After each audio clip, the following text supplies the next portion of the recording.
حضور نے فرمایا اللہ اس شخص کے چہرے کو تر و تازہ رکھے جس نے میرے سے کوئی حدیث سنی، پھر جیسے سنی اس کو ویسے آگے پہنچا دیا۔ اور آقا کریم نے فرمایا بعض اوقات سنانے والا اس پر اتنا پہنچ کے عمل نہیں کرتا جتنا پھر سننے والا اس کے اوپر عامل ہو جاتا ہے۔ تو جب حضور نے دعا دی ہے کہ اللہ اس شخص کے چہرے کو تر و تازہ رکھے جس نے میری حدیث کو، میرے فرمان کو سنا اور ایسے ہی آگے پہنچا دیا، تو پھر موت کی سختیاں بھی اس کے چہرے کی تر و تازگی ختم نہیں کر سکتی، پھر قبر کے لمحے بھی اس کے چہرے کی تر و تازگی کو ختم نہیں کر سکتے۔ حشر کے دن لوگوں کے چہرے مرجھائے ہوں گے، جس کو رسول اللہ کی دعا ہے اس کا چہرہ اس دن بھی تر و تازہ ہو۔ تو حضور علیہ الصلوۃ والسلام کے فرامین کو سننا، دیکھیے جو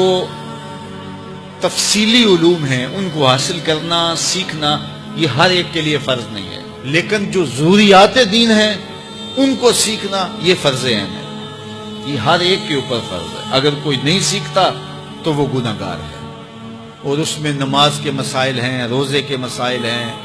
حج کے مسائل ہیں، زکوٰۃ کے مسائل ہیں، اگر کاروبار کرتا ہے تو بیع و شراء کے مسائل ہیں، اور کفر اسلام کی ضروری باتیں ہیں کہ کفر کیا ہے، اسلام کیا ہے۔ تو یہ ساری ضروری چیزیں جو ہیں ایمانیات سے جو تعلق رکھتی ہیں، ان کا سیکھنا جو ہے ضروری علوم کا، یہ ہر ایک کے اوپر فرض ہے۔ تو اس لیے آپ لوگ اپنا وقت کچھ نکال کر کے جو ہے وہ اس کے لیے صرف کریں، اور ضروریات دین سیکھنے کے لیے کچھ فرصت کے لمحے نکالیں۔ لوگ کتنے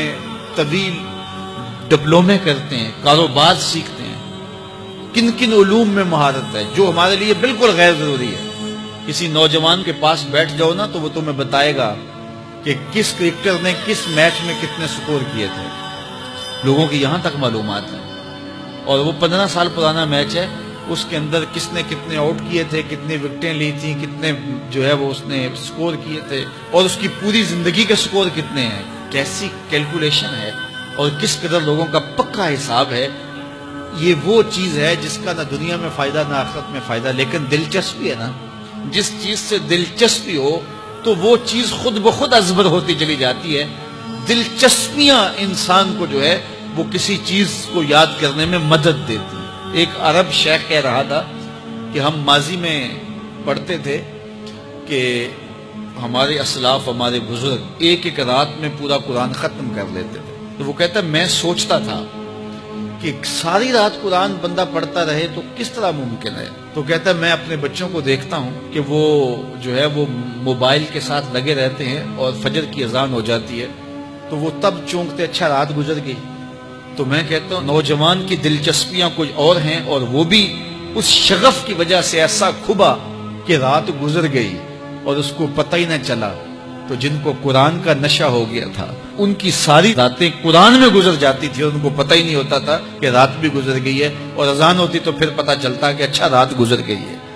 تو یہ شوق اگر پیدا ہو، شوق تو دیکھیے یہ گیموں کا پیدا ہو جائے، کھیلوں کا پیدا ہو جائے، تو وہ انسان کو